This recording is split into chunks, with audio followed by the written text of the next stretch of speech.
רבים נבוכים בשאלת התפתחות המינים, האבולוציה של הבריאה. האם באמת יצורים התפתחו זה מזה, או שמא, כמו שהתורה מספרת, שהכל נברא בתחילה, כל יצור בפני עצמו. האמת היא שכשבוחנים את הדברים, בתיאוריות האבולוציה, יש כמה פרחות שאותם שמאמינים בתיאוריה הזו, משום מה נלהבים יותר מדי אחריה מבלי לבחון את הדברים כראוי. שאלה ראשונה שיש לשאול, אם יצור יתפתח מיצור, כמו שטוענת האבולוציה, ולא שכל היצורים הופיעו כל אחד בפני עצמו, הרי היינו צריכים לראות צורות ביניים. אם יצור יתפתח מיצור, הרי ודאי שהדג לא ילד או המליט יונק.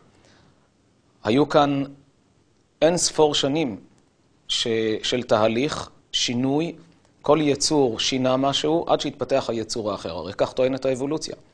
ולאמיתו של דבר, אם יצורים ביניים היו קיימים, מדוע אנחנו לא מוצאים אותם? מדוע מוצאים את היצור הראשון ואת היצור האחרון? אמנם מדי פעם מתפרסמות ידיעות שמצאו איזה משהו, אבל מה עם כל החלקים האחרים שהם לא נמצאים?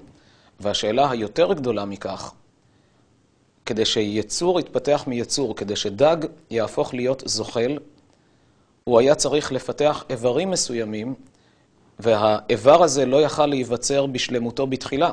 ואם רק חלק ממנו נוצר, איך אותו יצור חי בינתיים?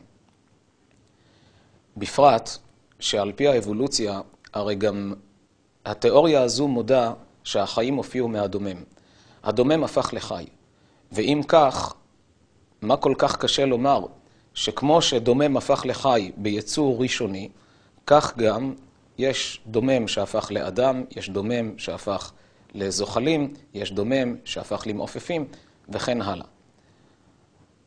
בפרט כשאדם מצרף את הכוח העליון, הוא יודע שיש בורא לעולם, והבורא הזה הוא כל יכול, הוא לא כפוף לחוקי הטבע שהוא עצמו יטביע, והוא יכול ליצור חיים דווקא מתוך הדומם. וכשבוחנים את פסוקי התורה רואים באמת שבתחילה היו הזוחלים הגדולים, התנינים הגדולים, אלה הזוחלים הגדולים. בפרשת הבריאה ביום ה50 מסופר שהיו יצורים שבתחילה שלטו בעולם. לא היו עדיין יונקים ובני אדם, היו רק מעופפים, זוחלים, והתנינים הגדולים שאלה הזוחלים הגדולים. אותם יצורי ענק, הזוחלים הגדולים שהיו באותה תקופה, במשך הזמן המשיכו לחיות עד שנכחדו, לעומת זאת ביום השישי הופיע נזר הבריאה האדם, אבל קדמו לו ביום השישי אותם היונקים שנבראו כל יצור בפני עצמו, ולא שהתפתחו יצור מיצור. זוהי עמדת היהדות.